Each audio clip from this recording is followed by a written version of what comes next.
Sihor ward 7ના રહીશોને પીવાનું પાણી ક્યારે મળશે? સ્થાનિકોમાં પાણીનો કકળાટ.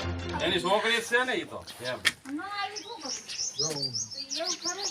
મધુભાઈ કે હાલો ઘડી હા એ મીટિંગ માં ન આવે એ મીટિંગ માં સાહેબ મીટિંગ માં થઈ જાય પાણી વગર હાલે એ ગયો રાજ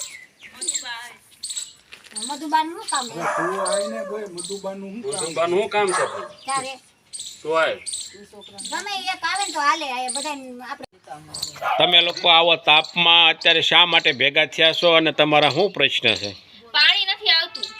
આ ટાંકો છે 2-3 વર્ષથી ભર્યો નથી અને શરૂ છે ટાંકો તોય નથી ભરતા એમ. અને ડાળનું પાણી છે ડાટો લાગી ગયો છે. આ વરસ દોઢ વરસ એનું થાય પાણી જ નથી આવતું માં શેરીમાં હાવ. આ ટાંકો કેટલા ટાઈમથી ભરવામાં નથી આવ્યો બેન? આમ તો હશે 5-6 વર્ષ થઈ ગયા છે. અને ઘરના નળ આ ડાળના નળ અહીંયા આવે છે 2 હાથે પાણી આપે છે પણ અમારા ડાળનું નળી પાણી નથી આવતું. આના માટે તમે નગરપાલિકામાં રજૂઆત કરી હતી? હા કરી 2-3 દાન કરી અને જોઈ જાય છે કેટલી દાન જોઈ ગયા પણ આ કાઈ સારવાર નથી થતી.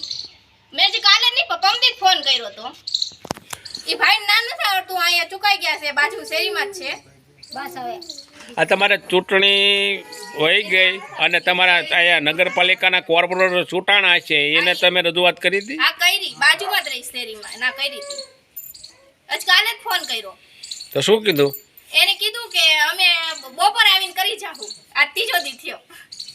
આ તમારી શેરીવાળા બૈરાઓ અને નાના બાળક તમે શા માટે અત્યારે તાપમાં ભેગા થયા? તાપમાં એક સોશિયલ મીડિયાના માધ્યમથી રજૂઆત કરવાની છે કે છેલ્લા આ વિસ્તારને 2-2.5 મહિનાથી પીવાનું પાણી મળતો નથી. અને તમે આ ટાંકો જુઓ છો, ટાંકો મૂકેલો છે પણ સોના ગાંઠિયા, જેને કહેવાય કે સોના ગાંઠિયા કરેલા છે. છેલ્લા 3 વર્ષથી ટાંકો ભરવામાં આવતો નથી. તમે પ્લાસ્ટિક આવે છે, ટાંકાનું પ્લાસ્ટિક વધી 2-2.5 વર્ષ ન થાય એટલે ટાંકો હળવા મળે.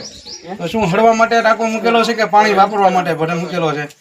અને બીજું કે વોર્ડ નંબર 7માં આ એક 7 નંબર વોર્ડમાં આવેલા છે અને કહેવાય ને કે કામ વોર્ડ નંબર 7માં ફક્ત ને ફક્ત કહેવાતા કોર્પોરેટરના વિસ્તારમાં જ કામ થાય છે કે સામાન્ય નાગરિકોમાં કોઈ જગ્યાએ કામ થતા નથી. તમે જોતા હશો કોઈ કોર્પોરેટર સિહોરમાં આખામાં જે કહેવાય માથાભારે તત્વો, માથાભારે કોર્પોરેટર એના વિસ્તારમાં કામ થાય છે, સામાન્ય જનતાના કોઈ કામ થતા નથી.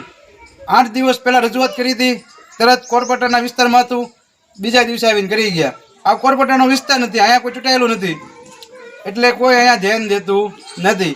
લગભગ છેલ્લા 2 મહિનાથી આ લોકો વિસ્તારના હેરાન થાય છે. ન છૂટકે આજે મારે મીડિયાના માધ્યમથી રજૂઆત કરવાનો મોકો મળ્યો એટલે રજૂઆત કરીએ છીએ કે આગામી જો રવિવાર સુધીમાં આ કામ નહીં થાય પાણીનું તો અમે મારી પહેલી પણ હશે કે 100 ખર્ચે બજારમાં વાટકો લઈને માંગીને પણ અમારે વિસ્તારનું કામ કરવું પડશે તો અમે કરશું અને ટાંકો પણ અમે ભરાવશું એવું મારી ખાતરી આપું છું. દવે શેરી વિસ્તારમાં જો આ પાણીનો પ્રશ્ન ગોપાલાલનો ખાંચો એમાં જો પ્રશ્ન હલ નહીં થાય તો અમે ગામમાં રૂપિયો ઉઘરાવીને આ કામ કરાવી દઈશું. જો સરકાર પાસે ટાઈમ કે પૈસા ન હોય તો અમારામાં એ તેવડ પણ છે કે રૂપિયો ઉઘરાવીને પણ આ કામ કરી આપશું.